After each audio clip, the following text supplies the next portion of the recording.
Selon un proverbe français, l'espoir fait vivre. J'espère que je ne vais pas tomber malade. J'espère que je vais réussir mon examen. J'espère que je vais trouver un bon boulot. J'espère que mon collègue qui m'embête va cesser de le faire. J'espère une augmentation de salaire. J'espère trouver un bon mari, une bonne épouse. J'espère que mes enfants seront heureux. 3 ans plus tard, je n'ai pas toujours obtenu mon baccalauréat. 6 ans plus tard, j'ai toujours le même salaire. Rien n'a changé. 3 ans plus tard, mon collègue embêtant n'a pas cessé de m'emmerder. 8 ans plus tard, je n'ai pas toujours trouvé la femme ou le mari idéal. 15 ans plus tard, mon mari alcoolique n'a pas décidé de changer.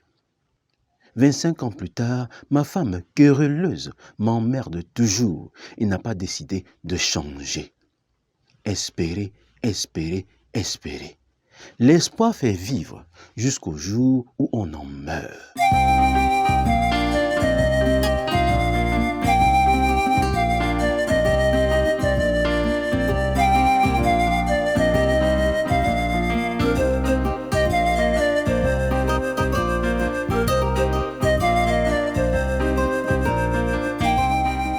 Bâtir un monde où chacun sait exactement pourquoi il est né et fait ce pourquoi il a été créé. Voilà notre objectif. Un monde où chacun est une solution et non un problème. Voilà notre rêve commun. Abonne-toi à cette chaîne si tu crois ce que nous croyons. Et bienvenue à bord. Espérer, c'est attendre avec confiance. Le mari cocu espère que sa femme va changer. La femme violentée espère que son mari va changer. L'Afrique espère que l'Europe va cesser de l'exploiter et lui permettre de se développer. Ceux qui espèrent sont semblables à des personnes qui ont donné la clé de leur bonheur à quelqu'un d'autre. Ceux qui espèrent vivent dans un monde imaginaire, un monde où tout est beau, un monde où l'on obtient tout ce que l'on veut. Mais la réalité, c'est que le monde dans lequel nous vivons est semblable à une rivière remplie de crocodiles. Pour s'en sortir, il faut savoir nager. Pour s'en sortir, il faut être conscient des difficultés et des problèmes qui nous environnent et trouver le moyen de les esquiver. Ceux qui espèrent attendent que les autres puissent les comprendre et décident enfin de prendre la bonne décision qui va changer leur vie. Ceux qui espèrent ne sont pas au volant de leur vie, mais assis dans le train du monde et se retrouvent là où ils ne voulaient pas du tout. Quand tu sais que tu es en danger, tu n'es plus en danger. Mais quand tu sens que tu es en sécurité, tu es vraiment en danger. Ceux qui espèrent se sentent en sécurité. Ceux qui espèrent attendent avec confiance. La confiance est un sentiment de sécurité. Sentiment. Ce que je ressens me ment. Donc, le sentiment de sécurité, c'est en réalité se mentir qu'on est en sécurité. On sent au plus profond de soi-même qu'on n'est pas en sécurité, mais on se ment. On refuse de se prendre en main. On laisse son destin entre les mains des circonstances et de quelqu'un d'autre. Quand tu sais que tu es en danger, tu n'es plus en danger. Mais quand tu sens que tu es en sécurité, c'est là que tu es vraiment en danger. C'est de ça qu'il s'agit. Nous allons analyser plusieurs attitudes, plusieurs circonstances et événements de la vie pour mieux le comprendre. La vie est semblable à un match de football. Un match de football dure environ 120 minutes. Dans un match, chacun veut gagner. Mais à la fin, il n'y a qu'un seul qui gagne. Il y a plusieurs types de championnats. Championnat 2-0. Le dimanche, on va jouer pour digérer les bières et le porc qu'on a mangé pendant la semaine. À la fin du match, on va boire, recharger la panse. On boit les bières et on remange le porc dont en réalité rien n'a changé. Il y a le championnat de vacances, les championnats de première division, les championnats professionnels. La vie est semblable à un championnat. C'est chacun qui décide le championnat dans lequel il veut jouer, parce que chaque championnat a ses exigences. Depuis toujours, la plupart des équipes africaines vont en Coupe du Monde comme en balade. Le simple fait d'y aller est déjà une victoire. Si en plus on dépasse le premier tour, c'est la célébration en Afrique. Voilà que Eto'o débarque et dit que son objectif c'est de gagner la Coupe du Monde. Tollé total. Si tu sais que tu es en danger, tu n'es plus en danger. Eto'o s'est fixé pour objectif de gagner la Coupe du Monde. Il sait qu'il est en danger parce que le simple fait de l'avoir déclaré a suscité le courroux de ceux qui croient que la Coupe du Monde leur est réservée. Beaucoup de commentateurs sont montés au créneau pour démontrer que les chances du Cameroun de gagner la Coupe du Monde sont égales à 0. Autour de Eto'o, beaucoup se sont levés pour le traiter d'orgueilleux et de prétentieux. Comment peux-tu prétendre gagner la Coupe du Monde? Comment est-ce possible, Eto'o? Cette situation, en réalité, a permis à Eto'o de pouvoir savoir qui croit ce que lui, il croit et de pouvoir se séparer de ceux qui, autour de lui, sont un obstacle par rapport à son objectif. Cela a également permis à tous les pays qui n'avaient jamais envisagé que l'Afrique puisse prétendre au trophée de la Coupe du Monde, de pouvoir penser autrement. Donc, de part et d'autre, il y a un réajustement au niveau d'une mindset. Ceux qui ne pensaient pas que l'Afrique pouvait un jour gagner la Coupe du Monde commencent à envisager cette hypothèse.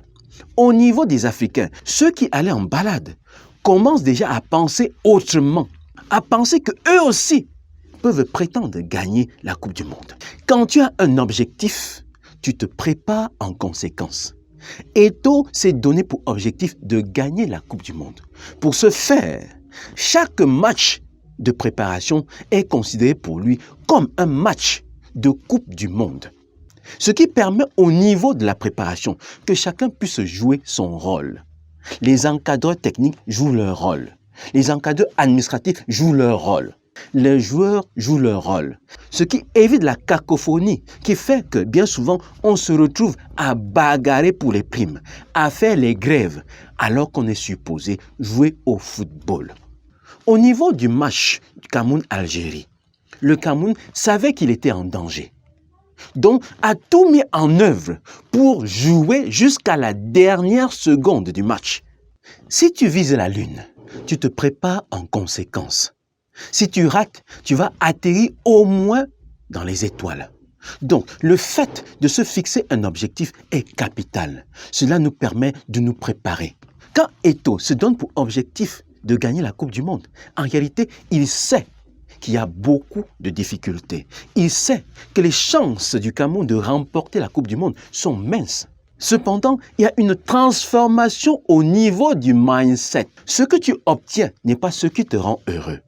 Ce n'est pas gagner la Coupe du Monde qui te rend heureux, non. Mais c'est la transformation qu'il y a eu sur le chemin.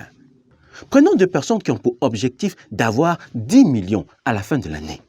Le moment venu, il y en a un qui a pu avoir 12 millions. L'autre n'a pu avoir que 7 millions. Mais celui qui a eu 7 millions est plus heureux par rapport à celui qui en a eu 12. Tout se joue au niveau du processus. Celui qui a pu obtenir 12 millions, comment a-t-il fait? En puisant dans les caisses, en rendant des milliers de personnes malheureuses, en tuant des familles, en tuant l'espoir et l'espérance de dizaines de milliers de personnes. Au bout du compte, il a eu 12 millions, mais il s'est détruit sur le chemin. Il s'est détruit en détruisant d'autres personnes. Il ne peut donc pas être heureux à la fin du processus, parce que ce n'est pas ce que tu obtiens qui te rend heureux, mais c'est la transformation qui se passe sur le chemin qui te rend heureux. Le bonheur n'est pas une destination, le bonheur est un chemin.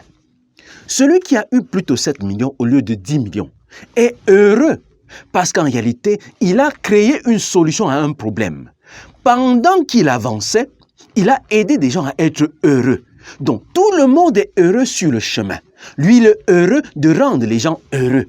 Même si à la fin, il n'arrive pas à avoir 10 millions. Mais il est plus heureux que celui qui en a eu plus. Il a été transformé positivement. Il s'est construit, s'est bâti. Il a évolué. Il a donné un sens à sa vie. Il a contribué au rayonnement et au bonheur de beaucoup d'autres personnes.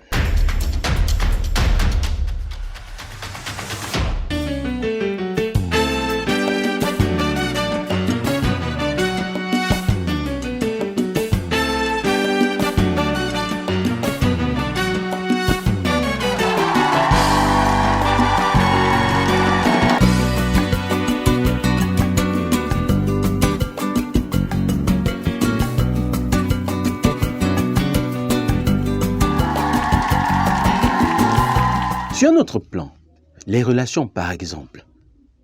Certains se marient pour être heureux. D'autres se marient parce qu'ils sont heureux. Et c'est ça toute la différence.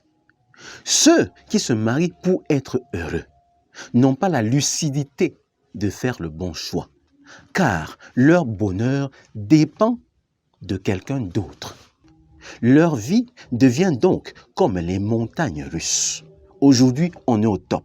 Demain, on est dans la vallée. La femme qui se marie pour l'argent, le jour que l'argent finit, le bonheur finit. Le mariage finit. L'homme qui se marie pour la beauté, le jour que la beauté finit, le mariage finit. Le bonheur aussi finit. Donc, le bonheur qui dépend de quelqu'un d'autre n'est pas bonheur, c'est l'illusion. Ceux qui se marient parce qu'ils sont heureux prennent le soin de choisir la bonne personne, la personne qu'ils pensent mériter leur amour, leur attachement. Si par hasard ils découvrent qu'ils se sont trompés et ont choisi la mauvaise personne, ils prennent soin de la faire asseoir et dire « Mon frère, ma sœur, je n'aime pas ceci, je n'aime pas cela. Si tu ne changes pas, tu vas me perdre. » Pourquoi des femmes sont-elles mortes à cause des violences conjugales? Parce qu'elles espéraient que le mari violent allait changer. Pourquoi des maris sont-ils morts à cause des femmes querelleuses? Parce qu'ils espéraient que la femme allait changer. Et au bout du processus, il a trop accumulé et a été victime d'un AVC. Ils ont espéré, espéré, espéré jusqu'au jour où ils en sont morts. Si tu ne te bats pas pour ce que tu veux, ne pleure pas pour ce que tu vas perdre. Ceux qui savent ce qu'ils veulent, ceux qui savent qui ils sont, se battent pour avoir ce qu'ils veulent. Parce que le monde n'est pas différent d'une rivière remplie de crocodiles. Il faut se battre. L'espoir fait vivre. Oui, il fait vivre jusqu'au jour où on en meurt. Si tu somnoles, ta vie dort. Si tu dors, elle ronfle. Qu'as-tu retenu de cette vidéo? Fais-le-moi savoir à travers un commentaire. Partage-la au maximum. Elle peut faire réfléchir. Elle peut tirer la sonnette d'alarme. Elle peut aider quelqu'un qui est dans le besoin et qui hésite à prendre la bonne décision. Appuie sur le gros pouce bleu de j'aime. Cela me fait plaisir. Porte-toi bien et à plus tard.